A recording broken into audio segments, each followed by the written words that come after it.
सहयोग करते, भरपूर सहयोग आ जाता है तो वर खड़ा होता है और अपने बक्से में से निकाल करके धोती उसका चुंदरी उसके ऊपर उठाता है और रिवा सुवासा पवित आगा साउसियान भवती चाय माना मंत्र बोल करके हम लोग उसको उड़वा देते हैं, गहने दिलवा देते हैं और वहां पर खड़े होकर के दोनों एक मंत्र बोलते हैं। और क्या बोलते हैं मंत्र?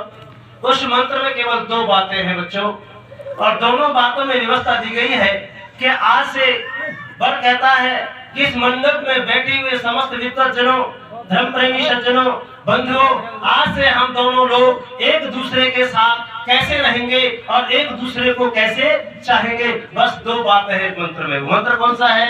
सब प्रसिद्ध है, हमारे यहाँ समाज के लोग जानते हैं। समंजन्तु विश्वे देवाः सम आपो हृदयानिनो सम मातरिस्वा समधाता सम दृष्टि दधातुनो।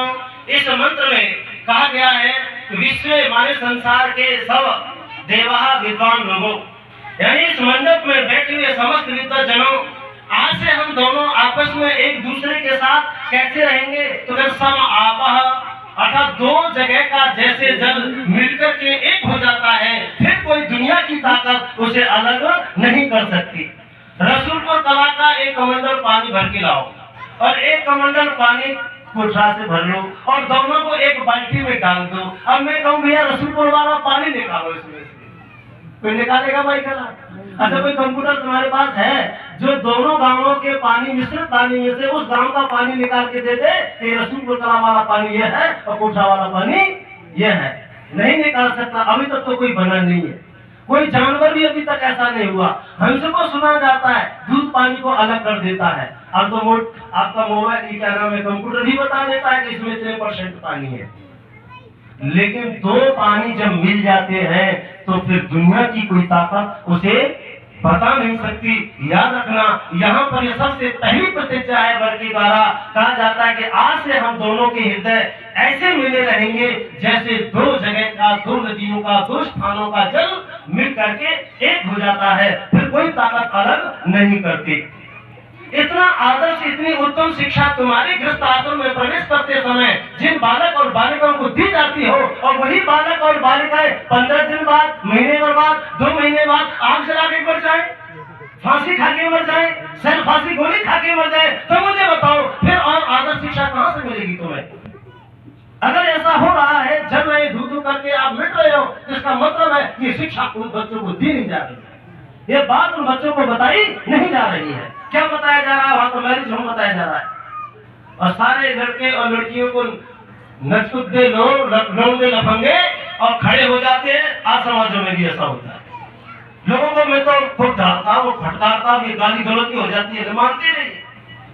हमने कहा ऐसा आप करेंगे तो हम नहीं जाएंगे। ये संस्कार करना मेरा उद्देश्य है, केवल मैं दक्षिणा की लालच से कभी नहीं जाता।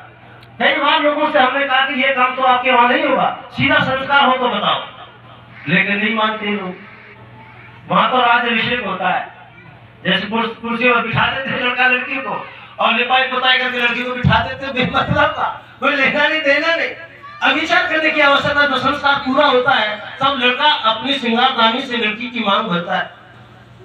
सप्तपदी चलने के बाद गठबंधन होता है, जुड़ते सप्तपदी में, फिर वो व्यक्ति से कहता है प्रेतो मुंचामी का, मैं तुझे प्रेत माने पिता की, परिवार की, पिता की, कुल की मर्यादाओं से तुझे मुक्त करता हूँ और आज से मैं तुझे अपने पति कुल की मर्यादाओं में आबद्ध करता हूँ। और तब उसकी मांग भरता है, श्रृंगार दानी देता है। इसका रहस्य क्या है? इसका मतलब यह है इससे पहले उस लड़की को कोई श्रृंगार करने का अधिकार नहीं था। हाथ पकड़ के वो कहता है ग्रमामिते सवत्वाय, मैं अपने कुल की वृद्धि के लिए है देवी तुम्हारा हाथ ग्रहण करता हूँ। मैं पत्या प्रजापति सब जीवन शब्द शतम, तू मुझ पति के साथ 100 वर्ष तक उस संतान को उत्पन्न करती हुई जीवन धारण कर। ये मंत्र कह रहा है। इस मंत्र के आधार पर उसे अपनी पत्नी माताता है और कहता है पत्नी त्वमसि धर्मणाम गृहपति सभा, हे देवी आज से तुम मेरी पत्नी है और धर्म से मैं तेरा पति हूँ। ये बात जब तक उसने नहीं कही तब तक किसी गैर व्यक्ति के साथ उस कन्या को बिठाने का क्या अधिकार है? तुम पूरी रात उस लड़की को बिठा के रखते